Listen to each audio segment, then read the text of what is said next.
We did see a spike in the last week or so, and after yesterday's spike at about 1,800 that came in yesterday, we've not seen any additional big numbers come in through the El Paso sector into the El Paso area. We'll continue to make sure that everybody's treated with respect, and we'll continue to make sure that our asylum seekers and also the city of El Paso continues to be our priorities. We have opened up our 2 shelters, but one of them right now is in operation, and we have about 150 asylum seekers that have been put in there. They are families only, and single males and single females have gone to hotels at this point. We are continuing to, we know that we still need to prepare for the unknown, because we don't know what's going to happen next week and continue to happen day in and day out.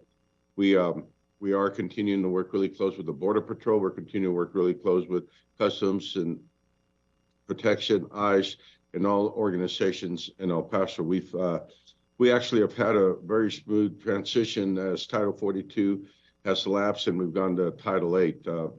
And that really because we had a lot of preparation. We were ready, we were prepared. And, you know, we were preparing for the unknown, and we'll still continue to do that. I'm going to kind of, I know there's a lot of you in here, so I'm going to kind of cut it short of the opening statement, because I do want to hear from y'all and some of your questions and some of the things y'all would like to know from us. So thank you all. And again, I think it's important to notice that City of El Paso will continue to treat people the way we want to be treated.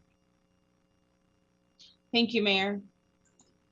With that, we're going to go ahead and open it up to questions. I will ask that you limit yourself to 1 question. We're going to try to get to as many questions as possible, but there is more than 60 folks on the call. So please, if you could raise your hand, it's under the reaction mode, and raise your hand, it will go down as many folks as possible. But please, again, if you could limit your question to 1, and then we'll move on to the next. And we're going to go ahead and start with Alicia Caldwell. Go ahead, Alicia. And also just a reminder, if you could introduce yourself and the affiliation that you're with. Hi, guys. Thanks for doing this. Alicia Caldwell with the Wall Street Journal.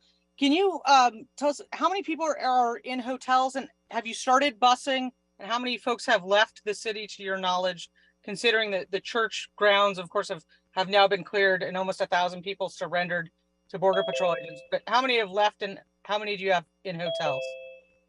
Chief, you want to take that? Sure. Good morning.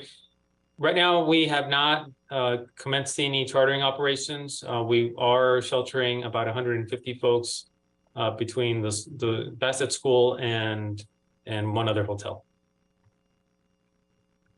Thank you, Chief. Thank you, Alicia. We're going to go ahead and go with Liloba. Liloba from KBIA, if you could ask your 1 question, please. Good morning, everybody, and thank you again for making yourself available. My question is similar to Alicia's. I'd like to know, because I was at Sacred Heart quite a bit in the last weeks, and we saw quite large numbers of people out there in the streets. Do you know, again, to reiterate her question, how many people have actually left, and why only 150 people in city shelters? Thank you. I think I'm from KBIA, by the way. Thank you. The reason why you don't see them in the streets, they actually were, the Border Patrol had actually helped the asylum seekers to fill out papers and try to help them go through the legal process of immigration. Now, part of your question you're asking is how many and where they've gone. That's you know, that's something that you would have to ask Customs and Border Patrol. But now, when you ask about why only 150, because our shelters are set up to help decompress CBP, and at this point they're going through the processing. And as you saw, the law kind of changed a little bit yesterday, and saying that they have to, you know, have their court date set up prior to being released by Customs and Border Patrol. So that's going to slow them down a little bit, but we are prepared and ready to assist them as they decompress their system. We'll continue to help them.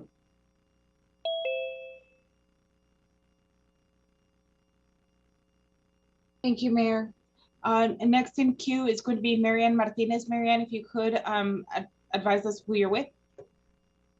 Hi, this is Marianne Martinez with the New York Post. My question is about Mayor touching on what you just said, once these migrants who were apprehended yesterday, once they start getting released, what sort of strain will that put on city resources? For instance, will we see more of them at the shelters? And I also wanted to ask specifically about the transportation part of it in terms of flights and buses. Are you still seeing a bottleneck there in terms of moving people out of town? Well, we'll continue to help our asylum seekers go to, once they're released and they're free to go wherever they want to go, travel wherever they want to go to, anywhere within the U.S. or in the city of El Paso.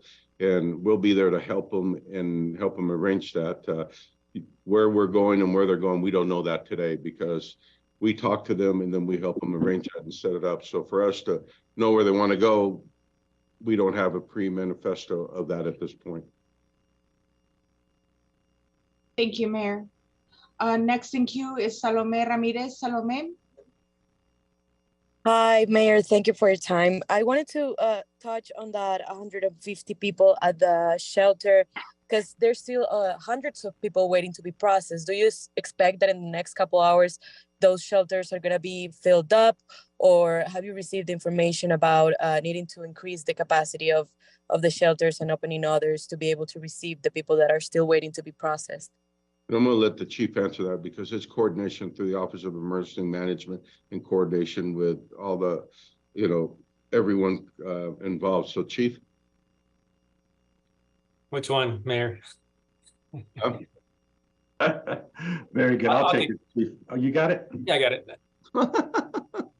As the mayor described, we've been preparing for this for some time, working with our NGOs to increase our capacity, the schools, our welcome center, and the county's migrant services support center as well to help with that overall capacity. And we're coordinating closely with CBP, Border Patrol, OFO, and all the federal agencies to make sure that we can prevent street releases. But we're working day in, day out to coordinate all those efforts. But sorry to... Thanks right there that the chief was talking about, that we're working really hard to make sure there is no street releases. Our priorities make sure that the community and our asylum seekers continue to be safe, and make sure there's no children's, young women, or anybody that gets taken advantage of or exploited. So it's important that we work with them and prepare and let us know so we can make arrangements so people are not released into the streets. Thank you, gentlemen. Next in queue is Stephanie Cordova. Stephanie, if you could advise us who you're with, the group who you're with, and your one question. Hola, buenos días, alcalde. Soy Stephanie Córdoba de Noticias Univisión. Si puede darnos un comentario en español sobre cómo la ciudad ha manejado la situación ahora que se terminó el título 40. ¿Lo puedo preguntar otra vez, por favor? Sí, básicamente si nos puede comentar cómo en la ciudad del Paso ha manejado la situación ahora que se terminó el título 42. Bueno, es una cosa que hablamos que no nos esperamos hasta el último día para preparar. Preparamos hace como un mes. Comenzamos a hacer las escuelas que ya no están usadas, prepararlas para cuando vienen aquí al Paso, podemos tener las escuelas, los hoteles y todo listo. La cosa que es importante que nadie está en la calle y le podemos ayudar ya cuando entran por la ley y hacen los papeles con la migración, que les podemos ayudar para que puedan ir con sus amigos, con su familia o donde tienen trabajo. Pero la cosa es que era importante que preparamos para ahora y comenzamos ya hace más de un mes para estar preparado y también aprendimos por cosas que nos ha pasado y hicimos hace un año.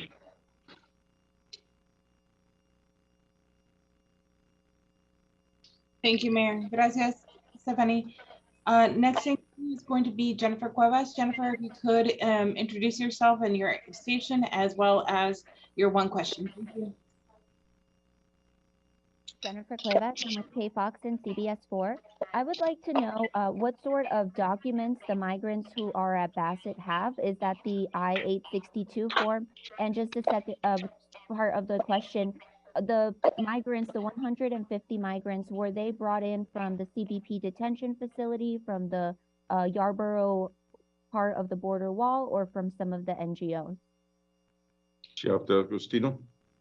Yes, and so they were brought in from CPC custody. So they have all been processed. They have their full documentation with their A number on it. And they were brought in from their holding centers, whether it's far northeast or on Hondo Pass, but that's how they were brought into the shelter system. Thank you. And just the second part of my question is, if you Jennifer, we're receive, going to limit it to one question because there's so many folks that appreciate it, but we can always come back to another question. So the next in queue is going to be Mireya Villarreal. Mireya, if you could unmute yourself and then introduce yourself and your affiliation. Hi, yes, good morning, and thank you guys for doing this call again. Mireya Villarreal with ABC National News. I had a question about the video and a lot of the images that we're all seeing, not just in El Paso, but around the country, of migrants waiting on the other side of the wall, but on U.S. soil. There, obviously, the other night, for example, there was a big sandstorm in the El Paso area. The reason why I'm asking you guys about this is because I know how well prepared you are to respond to any and all things related to this issue. And there have been a lot of concerns about how long those people are waiting out there. Has the city been contacted at all by Border Patrol, by the federal government, DHS, to help maybe put up some shelters for them, to provide food, water, anything like that whatsoever? And can you step in that moment? I think in everything you asked, we've been contacted by the federal government. We're working and we're in contact at all times with Secretary Mayorkas, his office, and how we continue to provide a service and how they can help us. But I drove into Juarez 2 days ago and I looked at really how many people were ready to come, into the United States, where they were. And then I talked to the officials in Mexico and asked them how many they felt were there and how many they felt that they would be coming across once Title 42 expired. The number I got was 3,000 to 5,000. And we know that there's more going to be coming. We know that this is just the beginning. So we are prepared, and that's what we've been preparing for. We've been preparing for what I keep saying, the unknown. The unknown is what's coming behind. How will we know what's coming behind, and how do we prepare is by always making sure that we're available and work hand in hand with all our partners. And I think the city of El Paso has done that very well. And that's why you see the big difference in El Paso that we've seen anywhere else across the country. I've seen a lot of those videos you're talking about, and I'm very, very proud of the way the city of El Paso and all our partners have really been ready and prepared. And I think I see a lot of the difference because of that. Thank you, Mayor. Next in queue is Karina Yampor. Karina, if you could introduce yourself and your affiliation. Sure, thank you. I'm Karina Yapor with Voz Media en Mega TV. Y, alcalde, quisiera preguntarle si pudiera respondernos en español, por favor, ¿qué recursos ha recibido la ciudad del Paso por parte del gobierno federal para poder afrontar esta emergencia migratoria que lleva ya meses? ¿Y cómo ha afectado, antes de recibir estos recursos, en los recursos que tenía la ciudad del Paso al atender esta situación migratoria? Well, I don't know. I don't know if you heard the question. I was just going to repeat her question. Will you please? That'd be great. Thank you. Yes, sir. She's asking specifically in terms of, in Spanish, if you could explain what financial resources has the city received and how has it impacted us overall? Have we had to use any of our resources of the city for this migrant crisis? Y sí nos ha ayudado y nos continúa de ayudar el gobierno federal, pero ahorita, como vemos que no están viniendo aquí al Paso, están viniendo a los Estados Unidos. Lo que estamos haciendo es el trabajo del gobierno federal, y si tenemos que pagarlo con el dinero de la ciudad, no se podía hacer eso. Y ahorita nos da dinero para poder hacer ahora y continuar a hacerlo cada día. Pero todos sabemos ahorita que el gobierno federal, el sistema de inmigración está quebrado y tenemos que arreglarlo y continuar a arreglarlo, porque no podemos continuar así si no se hace algo y no se arregla. Ahorita nos ayudan mucho, pero no sabemos cuánto podemos continuar si no cambian la ley y cambian lo que está pasando ahorita con el gobierno federal.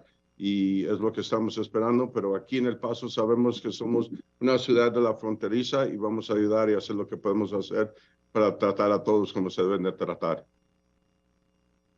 Gracias, alcalde. Gracias. Gracias. Next in queue is Georgina Jerezet de Televisa. Georgina,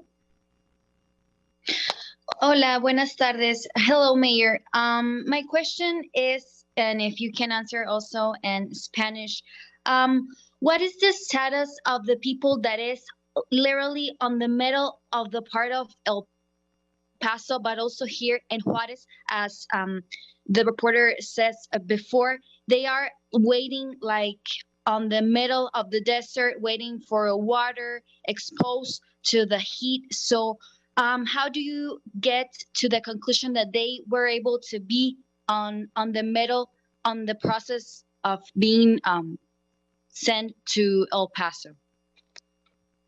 Lo que están viendo allí es cuando entraron a los Estados Unidos, entraron 1,800 ayer y tenemos que ayudarles y moverlos al CBP para que lo puedan registrar y comenzar a hacer los papeles para hacerlo todo legal.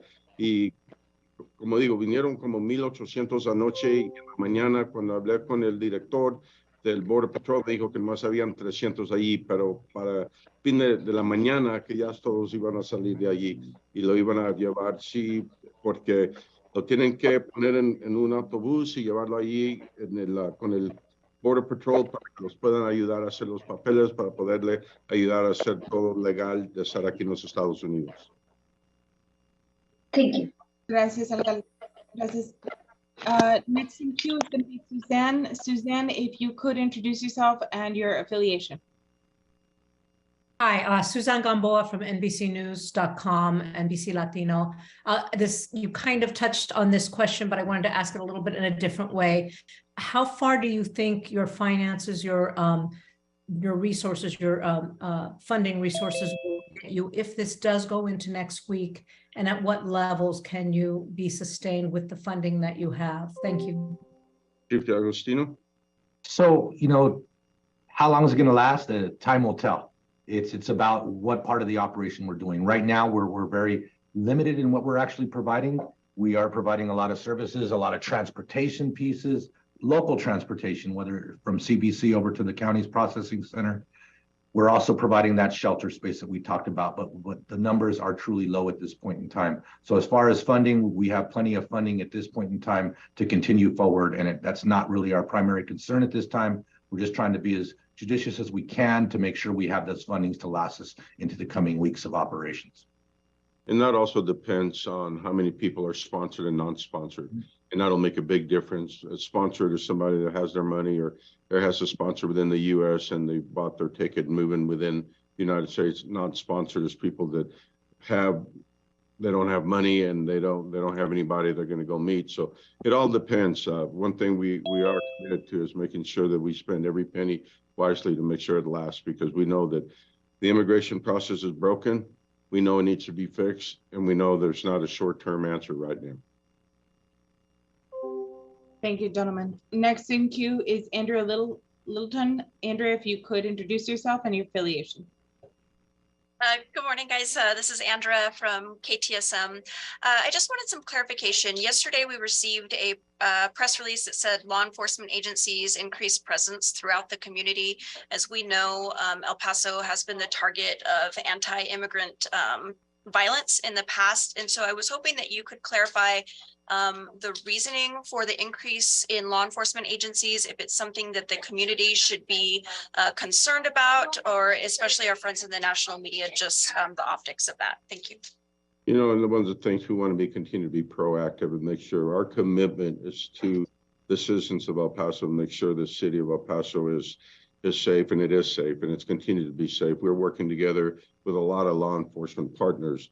And so, we want to make sure that our asylum seekers, that they're not on the border highway and they're protected. As we saw that happened to be an issue maybe back in December. So we want to make sure that we continue to be proactive. And as you saw when we blocked off Father Ram, that was, 12 hours before anything happened up in Brownsville, because we wanted them to be proactive. There's people on the street. So when we talk about patrolling the neighborhood, patrolling the area, it's something we do every day. And we want to make sure that our citizens know that we are there and we're continuing to be there, and they are and will continue to be our priority. And next in queue is going to be Chantel Sansores. Chantel, si puedes hacer tu pregunta y decir de dónde eres. Hola, buenas tardes, Chantal Sansores de Telemundo El Paso. Quería preguntarles, actualmente en el Sagrado Corazón los migrantes que están siendo liberados continúan con mucha confusión en cuanto a dónde pueden ir, dónde se pueden refugiar o dónde pueden conseguir transporte. ¿La ciudad de alguna manera está apoyando en ir a brindar información o a brindarles detalles acerca de los posibles refugios? And I don't know if the question, it might be for Chief Rodriguez or Chief Rodriguez. Chief Rodriguez, the question was specifically, is that the migrants need to express some concern, some confusion over to how they can receive support either through transportation or to shelter. Is there something that the city is providing information, or is this something that other agencies are providing for the migrants in order to clarify the situation? Thank you for the question. The NGO networks are working closely and they have individuals that go out. Si es posible en español. Sí, deja que pueda responder en inglés y luego Enrique te puede dar la respuesta en español. So yes, the answer is yes. Our local NGOs are engaging with those individuals that are in those areas and are providing some of that information. Enrique, ¿sí puedes dar la respuesta? Y lo que decía el jefe Rodríguez es que a través de la red de las organizaciones no gubernamentales con las que hemos estado trabajando, el personal de cada una de esas organizaciones ha estado en contacto constante, ya sea en la zona o en sus propios albergues, para brindar toda esta información a los migrantes y poder hacer cómo tenemos.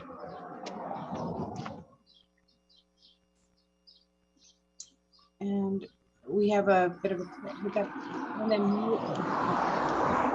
I will remind you all to please make sure that you mute yourselves if you're not asking a question. Thomas, I do see your question in terms of recording. We will get that to you. But next in queue is going to be Alicia Caldwell. Alicia, if you could, I'm trying to mute. Yeah, hi, it's Alicia with the Wall Street Journal again. According to the data posted by the city every day, Border Patrol released, I think, approximately 1,600 people in the last 24 hours or so, several thousand over the last week.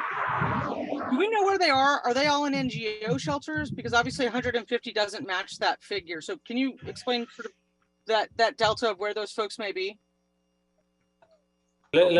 I'll take that one. So the way that the distribution of those that are released through CBP, you have daily releases that go to the NGOs. Usually that's anywhere between the 300 to 500 range.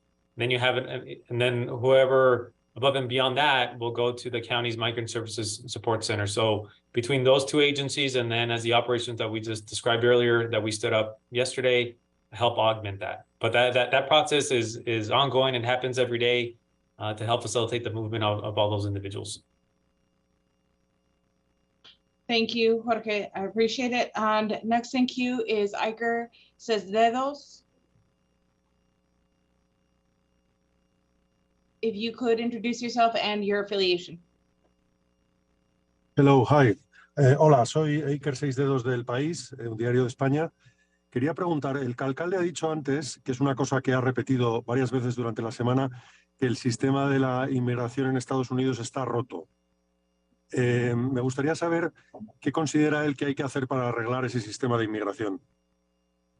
Mayor, the question is for you. If you could in Spanish explain, you have said before that the immigration system is broken, and from your perspective, what are some of the ways that we could fix the system, or from our perspective?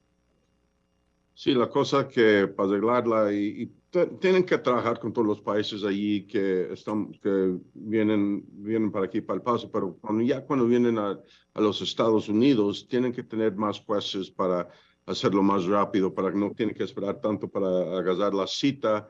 Y también necesitamos darle permisos para poder trabajar, porque vienen con familia, necesitan trabajar, necesitan comer. A mí me gustaría ver que lo más rápido con los jueces y agarrar más jueces para ayudar, y también tener permisos para poder trabajar y continuar a trabajar hasta tienen la cita con los jueces. Thank you.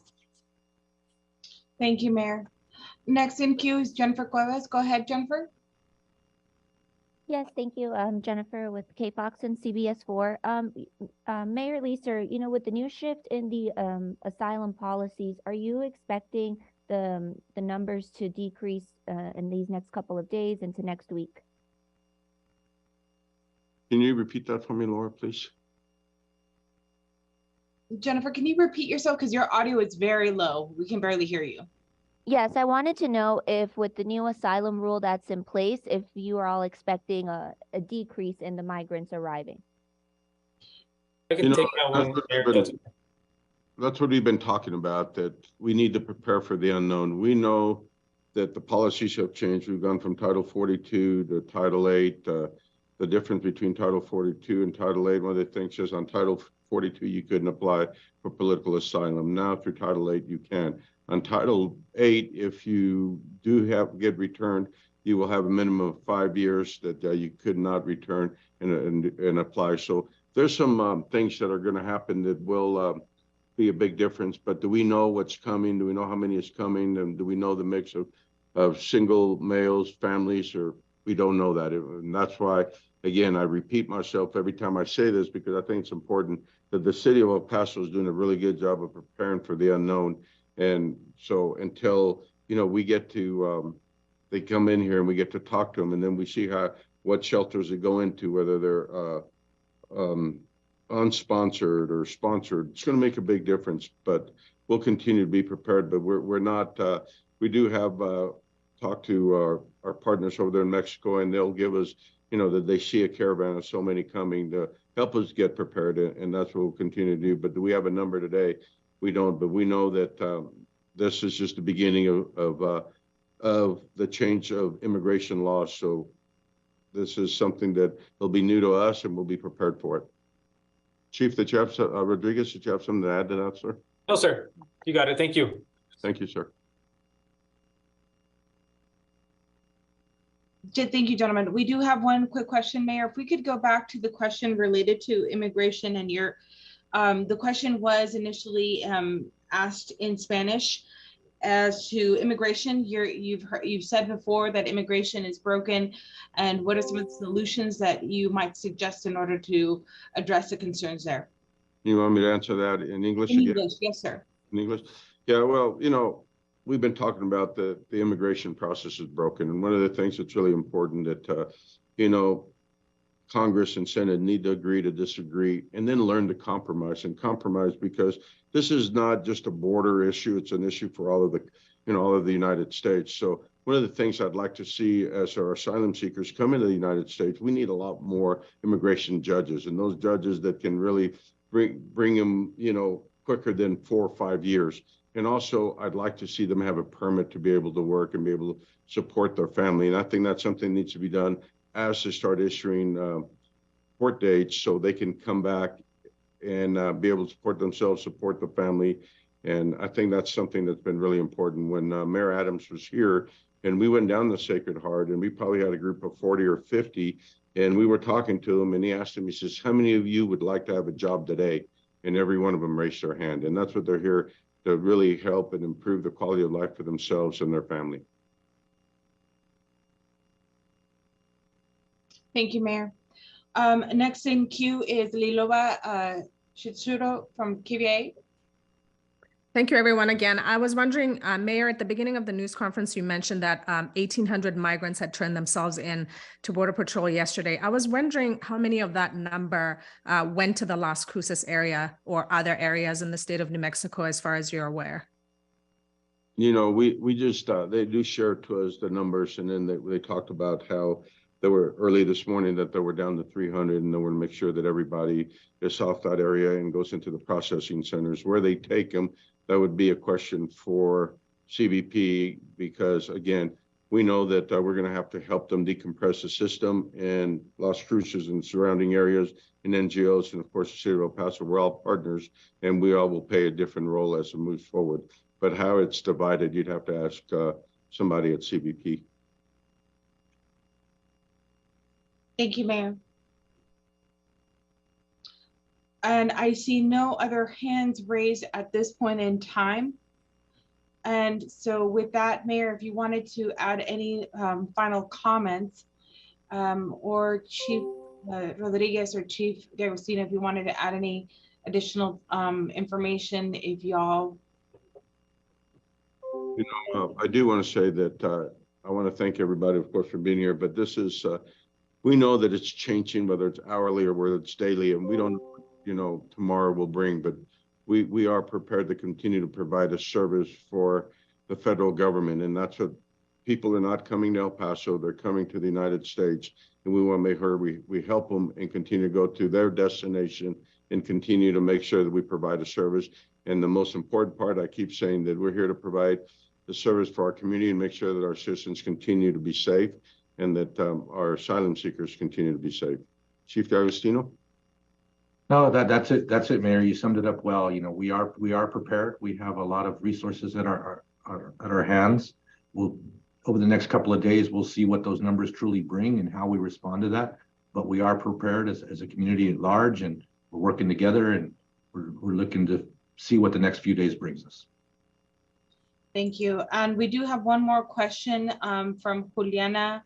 And now, Juliana, si quieres prender tu micrófono y hacer tu pregunta. Claro que sí. Quisiera aclaración. El alcalde mencionó que ayer se habían recibido 1,800 personas y solo hay 150 alojadas en total entre Basset, Miroscu y los hoteles que ha habilitado la ciudad. ¿Las otras personas quiere decir que van a ser deportadas? Mayor, or chiefs, this is a question. We've said that there were several thousand folks that came into the United States yesterday, but the city has taken in about 150 folks. Does this mean that the other portion of the 1,000 have been or will be deported? No, lo que eso es que ya esos hicieron los papeles que necesitan con la inmigración y están legal aquí ya. La cosa es que ya cuando cambia el título 42 a título 8 toma mucho más tiempo para hacer esas cosas. Entonces va a tomar mucho más tiempo. Ya cuando están listos, los van a mandar a diferentes partes y nosotros estamos listos para ayudar cuando nos necesitan para que nadie va en la calle. Pero no, eso no dice eso, no dice nada de eso porque todavía el proceso tiene que continuar y es lo que estamos esperando. Muchísimas gracias, alcalde. Gracias, Laurita. Gracias. Gracias, Juliana. We do have another question from Alejandro Saldivar from Univision. Alejandro, if you could unmute yourself. Hola, ¿qué tal? Buenas tardes. Así es, Alejandro Saldivar de Univision. La pregunta es saber si las autoridades locales en El Paso están en contacto con autoridades en otras ciudades del estado o incluso con organizaciones precisamente que están apoyando a migrantes. Sabemos que los están transportando vía autobús, entonces si hay algún enlace y justo lo que hablaban de los recursos, ¿cómo están manejando esto? Si no lo pueden aclarar, por favor. I think that question's for Chief Rodriguez. Chief Rodriguez. And Chief Rodriguez, the question, and Enrique, if you could provide the Spanish translation. I'll ask Chief Rodriguez to answer the question in English, and then Enrique Dueñas, if you could answer the question in Spanish. So the question specifically from Alejandro is, we spoke about the partnerships in reference to the law enforcement as well as our federal and state partners. Do we also have partnerships with other cities in the community in order to transport some of the migrants outside of El Paso? Just to clarify that last part of that question, they're asking if we have partnerships with other cities? Sure. We are in communication with all of our big city partners throughout Texas, but also other counties and other cities across the southwest border. And we always maintain a high level of communication. Everyone is concerned and placing a lot of resources in preparation for this ending of Title 42. So in short, yes, we do have a broad network of partnerships. And Enrique, if you could provide.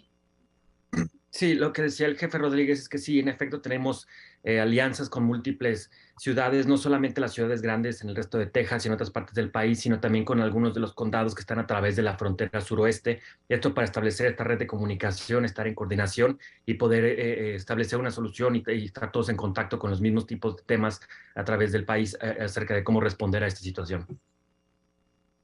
Gracias, Enrique. We have one more question from Andrea Littleton. Andrea, if you could unmute yourself and ask your question.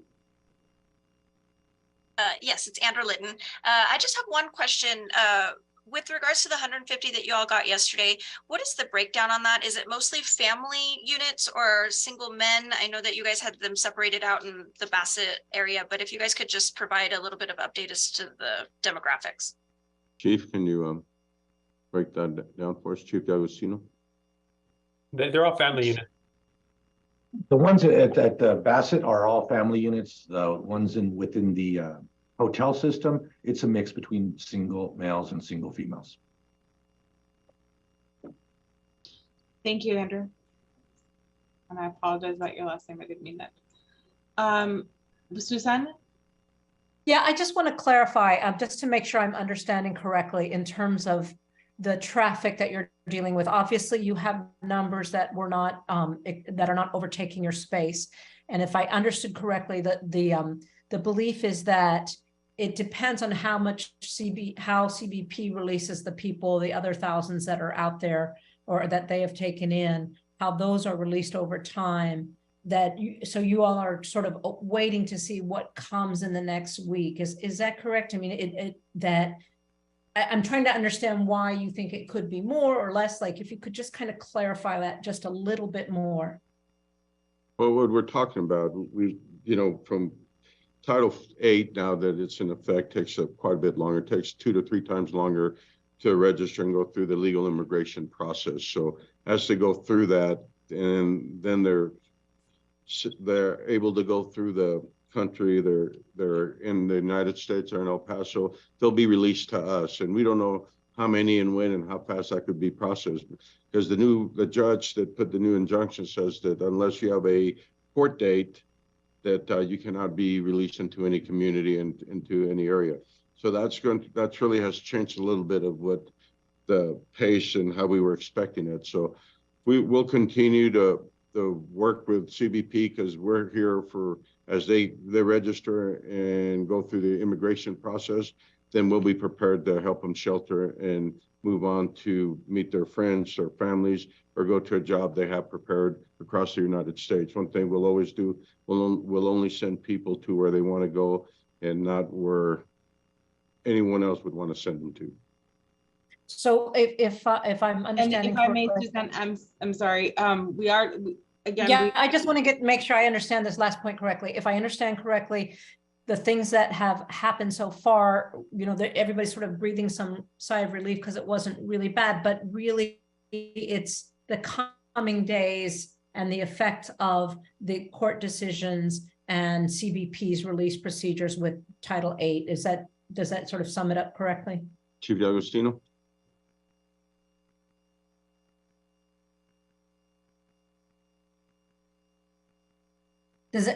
Can I say this again? Yes, you can.